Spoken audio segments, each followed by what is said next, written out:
अस्सलाम वालेकुम नाज़रीन, KTN न्यूज़ में भलीकार मां आहियां रोशनी मेमन ऐं मां आहियां काज़ी राबेल। नाज़रीन, सभ खां पहिरीं अहम ख़बर अवां सां शेयर कंदासीं। सिंध में हज़ारे सरकारी स्कूल ज़बून हाल आहिनि, बुनियादी सहूलतुनि खां महरूम आहिनि शागिर्दनि ऐं शागिर्दियाणियुनि जूं हयातियूं ऐं तालीम दाव ते लॻल आहे।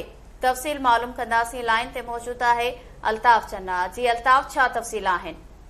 जी बिल्कुल रोशनी, सिंध जे सरकारी स्कूलनि में पढ़ंदड़ लखें शागिर्दनि जूं ज़िंदगियूं दाव ते लॻल आहिनि। 4459 स्कूल बग़ैर छत जे हुजण ऐं हज़ारे स्कूल ज़बू हाल हुजण जो इंकिशाफ थियो आहे।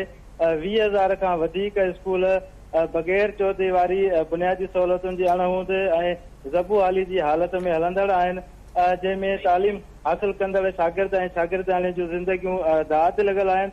KTN न्यूज़ खे हथायल अंगनि अखरनि मूजिबि सिंध जे 28,000 खां वधीक सरकारी स्कूलनि में तालीम हासिल कंदड़ लखें शागिर्द ऐं शागिर्दियाणियूं बिजलीअ जी सहूलत खां बग़ैर तालीम हासिल करण ते मजबूर बणियल आहिनि।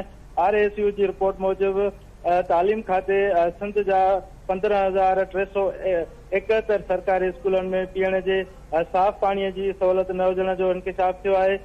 सरकारी स्कूलनि में तालीम हासिल कंदड़ शागिर्दनि ऐं शागिर्दाणियुनि 11,225 स्कूलनि में बग़ैर वाशरूमनि जी जेको आहे सो बग़ैर वाशरूमनि जी सहूलत खां महरूम बणियल आहिनि। रोशनी, ॿियो तव्हांखे ॿुधाईंदो हलां त सरकारी अंगनि अखरनि मूजिबि सिंध जे सरकारी 20,437 स्कूल जेके आहिनि बग़ैर चौधरी वारी जे हलण लॻा आहिनि ऐं सिंध जे तालीम खाते जे 40,000 खां वधीक स्कूलनि में जेको आहे सिर्फ़ु 254 कंप्यूटर लैब हुजण जो इंकिशाफ थियो आहे।